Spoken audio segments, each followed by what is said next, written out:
Welcome to my channel রান্না বান্না। রান্না বান্নায় আপনাদের সবাইকে স্বাগত জানাচ্ছি। আজকে খুব সুন্দর একটি প্রায় হারিয়ে যাওয়া একটা প্রিপারেশন করব। সেটা আপনারা দেখতেই পাচ্ছেন, এটা পকোড়া হবে।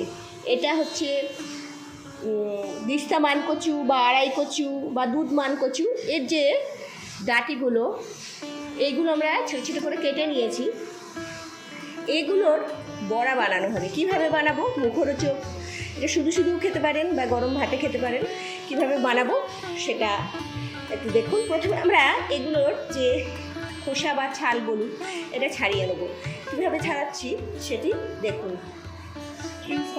আমরা যে খোসাগুলো দেখুন ছাড়িয়ে নিয়েছি সুন্দর করে, আর তারপরে খোসা ছাড়িয়ে আমরা এইভাবে কুচি কুচি করে কেটে নেবো।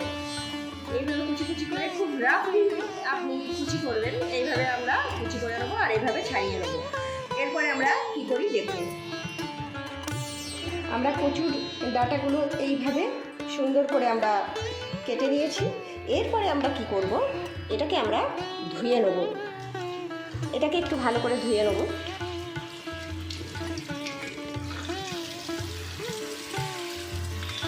একটু ধোবো এরকম করে।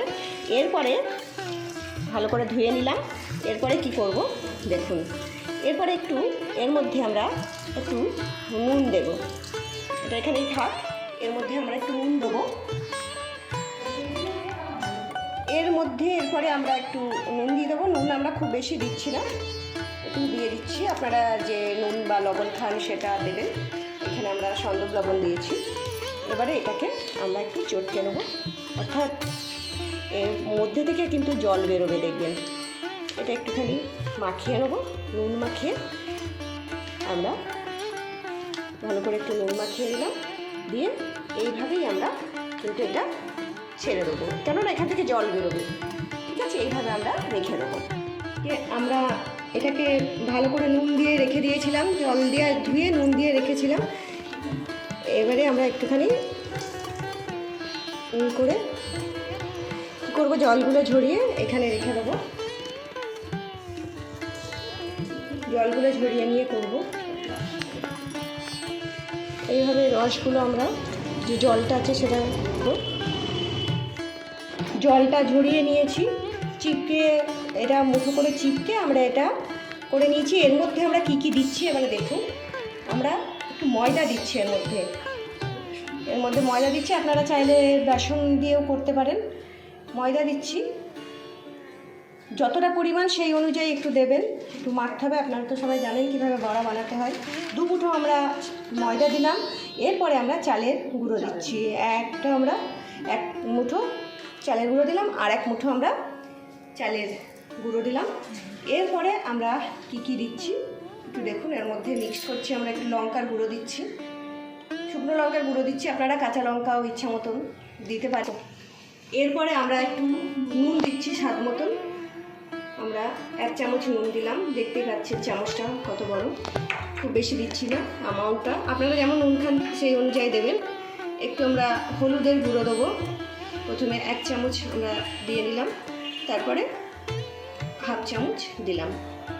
এরপরে আমরা কি দেবো, আমরা এখানে দিচ্ছি একটু জিরে গুঁড়ো। এটা সাদা জিরে যেটা আমরা ব্যবহার করি রান্নায়, সেই জিরের গুঁড়ো আমরা 1 চামচ দিয়ে নিলাম। আর 1 চামচ আমরা দিচ্ছি, 1/2 চামচ দিচ্ছি। এরপরে আমরা দিচ্ছি, এটা হচ্ছে আপনার এই সাম্বার মশলা দিচ্ছি। এটা 1 চামচ আমরা দিলাম। এরপরে আমরা গোলমরিচের গুঁড়ো দেব, আর এটা আমাদের চাট মশলা একটু দিয়ে নিলাম। আর গোলমরিচের গুঁড়ো আমরা এরপরে একটু দিয়ে দিচ্ছি। গোলমরিচের গুঁড়ো দিচ্ছি।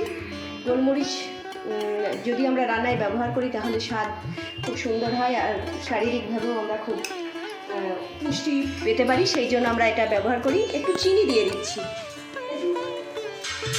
একটু চিনি দেবেন, তাহলে স্বাদটা সুন্দর হবে। আপনারা একটু চিনি দিয়ে নেবেন। 1 চামচ মতো চিনি আমরা দিয়ে নিলাম। এবার আমরা আদা ঘষে নিয়েছি, আপনারা চাইলে বেটেও দিতে পারেন। আমরা ঘষে নিয়েছি। এই আমরা 1 চামচ মতন একটু উঁচু করে দিলাম, আর 1 চামচ দিচ্ছি। আদাটা দেখবেন খুব সুন্দর লাগে। আমরা দিলাম, আমরা সব কিছু দিয়ে দিয়েছি। এর মধ্যে কাঁচা লঙ্কা আপনারা কাঁচা লঙ্কা আপনারা দিতে পারেন। এবার এটা আমরা মাখবো। এবার এটা একটুখানি মিক্সড করে নিচ্ছি। মিক্সড করে নিয়ে এটাকে ভালো করে মিক্সড করে নিচ্ছি। তারপরে জলে নিয়ে আপনারা নর্মাল জলই দেবেন, ঠান্ডা জলই দেবেন। ঠান্ডা মানে ফ্রিজ থেকে বের করে দেবেন না, রুম টেম্পারেচারে থাকা জল দেবেন। তাহলে কিন্তু ভালো করে আগে এটা ভালো করে সুন্দর করে আমরা করে নিচ্ছি, মিক্সড করে নিচ্ছি। তারপরে জল দিয়ে আমরা এটাকে কী করবো, একটা সুন্দর একটা পেস্ট বানিয়ে নেব। খুব সুন্দর একটা গন্ধ বেরিয়েছে। এর মধ্যে একটু গরম মশলার গুঁড়ো দিলেও খুব ভালো হয়। একটু গরম মশলার গুঁড়ো আপনারা দিয়ে নেবেন, তাহলে খুব সুন্দর। আমরা একটু গরম মশলার গুঁড়ো দিয়ে দিচ্ছি, খুব ভালো লাগবে। এখানে আমরা এটা ঘরে বানানো গরম মশলা। এর মধ্যে আপনার দারচিনি আছে, লবঙ্গ আছে, এলাচ আছে, জায়ফল, জয়িত্রী সমস্ত কিছু আছে। এবার আমরা একটু জল দেবো, জল দিয়ে মাখবো। অল্প অল্প করে জল দেবেন, একসঙ্গে বেশি জল দেবেন না। বেশি জল দেওয়ার দরকার নেই, কেননা এটা পাতলা হয়ে গেলে ভালো হবে না। খুব সুন্দর করে মেখে নেওয়ার পর এবারে আমরা ওভেনটা অন করব। চলুন এবার কি করি একটু দেখে নিন। এই দেখুন, আমরা গ্যাস অন করে দিয়েছি। কড়াইটা গরম হয়ে গেলে আমরা তেল দেবো। আমরা এখানে যেটাকে আমরা সাদা তেল বলি, সানফ্লাওয়ার অয়েল, সেটাতে করছি। আপনারা যে তেল খান সেই তেল দিয়ে আপনারা করতে পারেন, কোনো অসুবিধা নেই। আমরা তেলটা দিয়ে দিচ্ছি। তেলটা একটু গরম হোক। তেলটা আমাদের গরম হয়ে গেছে। দেখুন, আমরা পরীক্ষা করার জন্য একটা দিয়েছিলাম। তেলটা গরম হয়ে গেছে। এবার আস্তে আস্তে আপনাদের পছন্দ মতন গোল বা চ্যাপটা যেমনই হোক আপনারা শেপে করবেন। হ্যাঁ দিন। এবার আমরা দিচ্ছি। আপনারা আপনাদের সুবিধা মতন শেপ নেবেন। এভাবে আমরা একটা একটা করে দিচ্ছি।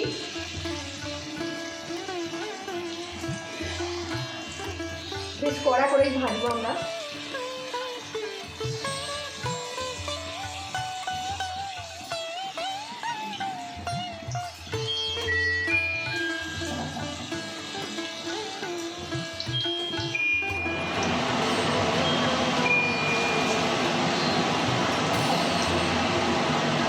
অল্প করে দিলাম।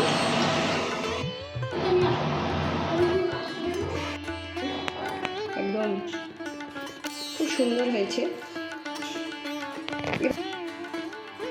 এটাকে আমরা ডিসপ্লে করব, আমরা সার্ভিং করার জন্য প্রস্তুত করব। চলুন আমরা কীভাবে সার্ভিং এর জন্য প্রস্তুত করি দেখে নিই।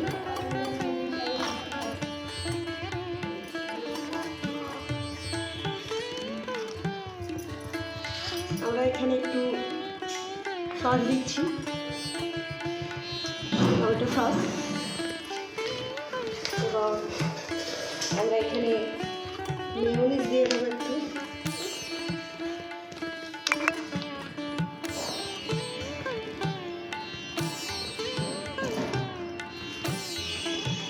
এবারে আমরা এটা টেবিলে দিয়ে দেবো, কিন্তু আমরা এর মধ্যে আরেকটা জিনিস অ্যাড করব। আমরা এর মধ্যে দুটো কাঁচা লঙ্কা অ্যাড করে দিচ্ছি। চলুন এবারে আমরা এটা সার্ভ করে দিই। অবশ্যই কেমন লাগলো আমাদেরকে জানাবেন। এই যে দিস্তা কচু বা দুধমান কচু বা আড়াই কচু, এর ডাটার যে পকোড়া কেমন লাগলো অবশ্যই আমাদের জানাবেন, এবং বাড়িতে অবশ্যই করে খাবেন। চ্যানেলটিকে সাবস্ক্রাইব করবেন, ভালো লাগলে লাইক অবশ্যই করবেন। ভালো থাকবেন। আস্তে করে করে উল্টে দেবো, পুড়ে যাতে না যায় সেটা মাথায় রাখতে হবে। আস্তে করে আমরা উল্টে দেবো, সাবধানে করবেন গায়ে যেন না পড়ে। এবার উল্টে দেবো।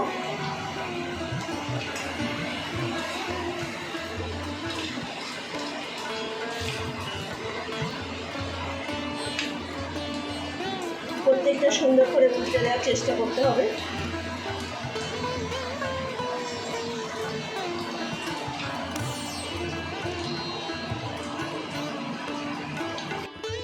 আমাদের পকোড়া রেডি। দেখুন কি সুন্দর মুচমুচে হয়েছে, একদম সফট, নরম নরম, খুবই গরম।